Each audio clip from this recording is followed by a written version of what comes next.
એટલે જીવન છે એમાં હરેરું નહીં. બેનો ભાઈઓ કોઈએ આજે મારે ને તમારે કાંઈ દુઃખ નથી ભાઈ. આજે જે દુઃખો છે ને એ બધા મનના છે. મને આમ કીધું ને મને આમ ન બોલાવ્યા ને અમને આમ રાખવા જોઈએ ને. બહેનોમાં તો નાની નાની બાબતમાં દુઃખું લાગી જાય છે. આ ભાઈઓમાં બી આજની યુવા પેઢીને નાની નાની બાબતમાં દુઃખ લાગી જાય છે. અમે બાલ સ્વામી ને હું નિર્ગુણ સ્વામીને અમે સાધુ થયેલા કોઈ ભાવ જ નહોતું પૂછતું તોય પડ્યા રહ્યા. ચાલો એને કોઈ બોલાવતું જ નહીં, એટલું બધું ત્યારે હતું જ નહીં. જેને ભગવાન ભજવા આવે ને રે સાનું મના એમ. હવે આ નવી પેઢીને તો જરા જરા ધ્યાન રાખવું પડે, મારે ખોટું લાગી જાય. એટલે આ મૂળ તો હું આમાં રો મટીરિયલ તો તમારે ત્યાંથી આવે ને, રફ તો ત્યાંથી જ આવે. એને નાની નાની બાબતમાં દુઃખ લાગી જાય. આજે માનસિક દુઃખો બહુ વધી ગયા. આજે લોકો ટેન્શનમાં બહુ આવી જાય છે. આત્મઘાત નથી કરતા ને તો ચિંતાઓ બહુ કર્યા કરે છે. ડાયાબિટીસ એટલે વધતી જાય છે. આ ડાયાબિટીસ છે ને એનું એક મૂળ કારણ ટેન્શન છે. ડાયાબિટીસ ગળ્યું ખાવાથી નથી થતી, થયા પછી ગળ્યું ન ખવાય એટલું છે. આપણા શરીરમાં સુગરને કંટ્રોલ કરવા માટેનો એક રસ ઝરતો હોય, એ રસ જ્યાં સુધી ઝર્યા કરતો હોય ત્યાં સુધી તમે ગમે એટલું ગળ્યું ખાવ ને તો એ એને પચાવી નાખે અને એને કંટ્રોલ કરી લે, એટલે તમને ડાયાબિટીસ ન થાય. જે દિવસે એ રસ ઝરતો બંધ થઈ જાય એટલે પછી સેજ પણ તમે ગળ્યું ખાવ તો એનો કંટ્રોલ કોણ કરે, એને પચાવે કોણ? એટલે પછી બહારથી તમે જુઓ ને બધા ઇન્જેક્શનો લીધા કરવા પડે, ગોળીઓ લીધા કરવી પડે, એ બહારથી પૂરવું પડે. આપણી કિડની છે આપણા લોહીને શુદ્ધ કરતી હોય ને એ જ્યારે ખરાબ થઈ જાય એટલે ડાયાલિસિસ કરાવવું પડે. બહાર લોહી કાઢીને ત્યાં શુદ્ધ કરીને પાછું અંદર નાખવું પડે. એટલે ડાયાબિટીસ એ રસ ઝરતો બંધ થાય પછી થાય. અને રસ ઝરતો બંધ થાય એના ઘણા કારણો હશે. એમાંનું એક કારણ ટેન્શન છે. જેટલી વધારે ચિંતા એટલું એને ડાયાબિટીસ થવાની સંભાવના વધારે. એટલે બહુ ટેન્શનમાં રહેવું નહીં. ખોટા બહુ દુઃખ ન લગાડ્યા કરવા. હા સાસુબાઈ આમ કીધું ને બાઈએ આમ કીધું ને ભાઈએ આમ કર્યું, એવું બહુ નહીં વિચાર્યા કરવાનું. હશે ને આયલા કરે, મોજમાં રહેવું. મેં એવા 2-5 માણસ જોયા, મને એની યાર ઈર્ષ્યા આવે કે આના જેવો માળો નિર્મળ સ્વભાવ મારો કેદી થાય.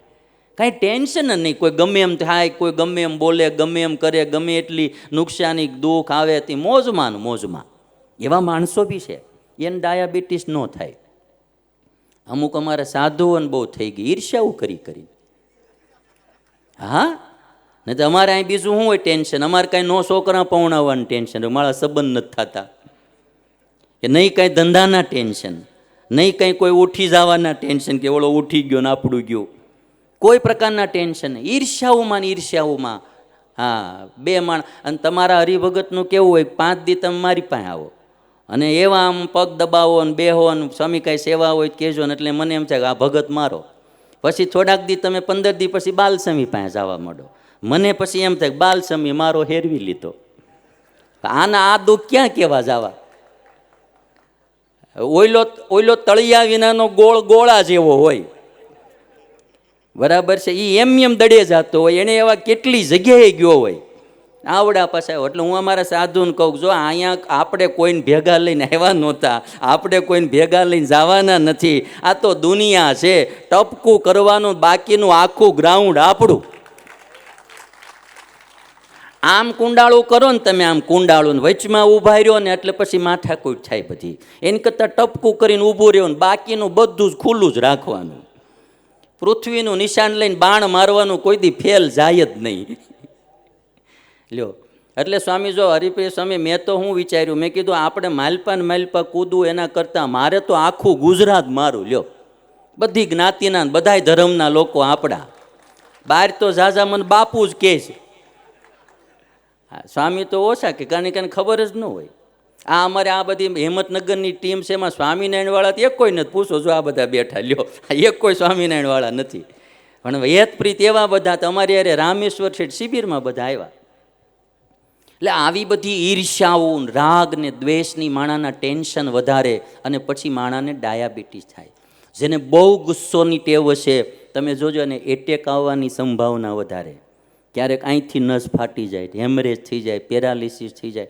બીજાય કારણો હશે પણ આ બી એક કારણ બહુ મોટું છે. એટલે ગુસ્સો ઓછો કરી નાખો. બહુ ગુસ્સાવાળા 2-3 ને નસું ફાટી ગયેલાની મને ખબર છે. હા, હું ગયેલો છું ને, મને ખબર છે ને. એટલે અતિ ગુસ્સો એ પણ શરીરને નુકસાન કરતા છે. ભણનારા વિદ્યાર્થીઓ હોય, બહેનો ભાઈઓ બધાએ જિંદગી છે ને, આ હું ખાસ તો મારી માટે કહું છું, જીવન છે એ કાંઈ પેન ડ્રાઈવ નથી કે આપણા ધાર્યા ગીત વાગે. જીવન છે એ તો રેડિયો છે, ગમે ત્યારે ગમે ઈ ગીત વાગે ભાઈ, સાંભળી જ લેવું પડે. લ્યો, સાંભળી જ લેવું પડે. જિંદગી એ કાંઈ પેન ડ્રાઈવ નથી કે આપણું ધાર્યું ગીત વાગે. જિંદગી તો રેડિયો છે, ગમે ત્યારે ગમે ઈ ગીત વાગે સાંભળી લેવાનું. આજ નવું ગીત વાગ્યું ન આપણે સાંભળી લીધું કે ભાઈ કાલથી 10 વાગ્યાથી લોકડાઉન કરશે, રાતે નવું ગીત આવ્યું આપણે સાંભળી લીધું, અને કાલથી આપણે છે તો વહેલું શરૂ કરી દેવું 7 થી 9:30. બીજું શું જિંદગી છે ભાઈ? આ ગમે ત્યારે ગમે ગીત વાગે. મુસીબત છે ને એ પવન જેવી છે, ગમે એટલા બારી દરવાજા બંધ રાખો ને તોય માળો ઘૂસી જ જાય. મુસીબત છે ને, મુશ્કેલી કે પ્રોબ્લેમ એ પવન જેવો, ગમે એટલા બારી દરવાજા તમે બંધ રાખો, પવન અંદર ઘૂસી જ જાય. એ મુસીબત તો જીવનમાં આવી જ જવાની. અને પૃથ્વી પર કોઈ એવો વ્યક્તિ નથી કે જેને સમસ્યા ન હોય.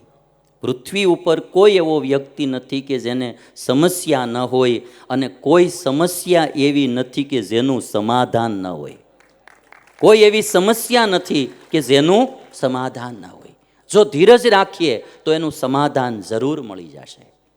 અને એટલા માટે દુઃખમાં ક્યારેય હરેરવું નહીં. સવારનો ધુમ્મસ મને તમને શીખવાડે કે બહુ આગળનું ન વિચારો. જેમ જેમ દેખાતું જાય એમ ધીરે ધીરે ગાડી હાંકતા જાઓ, ધુમ્મસને પણ તમે પાર કરી જશો. હા, પણ આપણે જો બહુ પછી આગળનું વિચારી લેશું, ઓહો 5 કિલોમીટર ધુમ્મસ છે, શું કરશું, કેમ કરશું, તો તમે ત્યાં ઊભા રહી જશો. ધીમી ધીમી ગાડી ચલાવે જાઓ, ધીરે ધીરે કરતાં ધુમ્મસની પાર નીકળી જશો. એટલે મારે ને તમારે બધાએ આ વસ્તુ યાદ રાખવી. જ્યારે અમારે સ્વામિનારાયણ ભગવાનના માતા ભક્તિ માતા અને એમના પિતા ધર્મદેવ, ભક્તિ માતાના જીવનમાં દુઃખ આવ્યું, અને ત્યારે ધર્મદેવ એમના પતિ, ભક્તિ માતાના પતિ, એને એમ કહે છે કે આ દુનિયામાં સુખ અને દુઃખ એ તો બધાની માથે આવે છે, એમાં જે ધીરજ રાખે એ જ મહાન છે. સુખ દુઃખ દુનિયામાં સર્વની શીશ આવે, સ્થિતિ સરખી સદા તો કોઈની ના રહાવે. ધર્મદેવ ભક્તિ માતાને પોતાના પત્નીને કહે છે, સુખ દુઃખ દુનિયામાં સર્વને શીશ આવે, સ્થિતિ સરખી સદા તો કોઈની ના રહાવે. વધઘટ દિનમાં જો સૂર્ય માસ બારે, વિષમ સમય જાણી સુગ્ન તો ધૈર્ય ધારે. ધર્મદેવ કે ભક્તિ દેવી, સુખ ને દુઃખ તો દુનિયામાં બધાયના જીવનમાં આવે. એક હરખી સ્થિતિ આ દુનિયામાં કોઈની નથી રહેતી. આ સૂર્ય જો ને એ વધઘટ થાય, ક્યારેક ક્યારેક 14 કલાક હોય ને ક્યારેક ક્યારેક 12 કલાકમાં આથમી જાય, ને ક્યારેક 10 કલાકે આથમી જાય, એમાંય વધઘટ થાય. ચંદ્રના કળાઓમાં પણ વધઘટ થાય. આ દુનિયાનો નિયમ છે. અહીંયા વધઘટ સારું મોડું બધાને થયા જ કરે. દેશ લેવલે, સમાજ લેવલે, સંસ્થા લેવલે, મંડળ લેવલે, પરિવાર લેવલે કે વ્યક્તિ લેવલે સારું મોડું આવ્યા જ કરે, ચડતી પડતી આવ્યા જ કરે. એમાં જે મોજ માણતો થઈ જાય એ ડાયો, એ ધીરજવાળો માણા.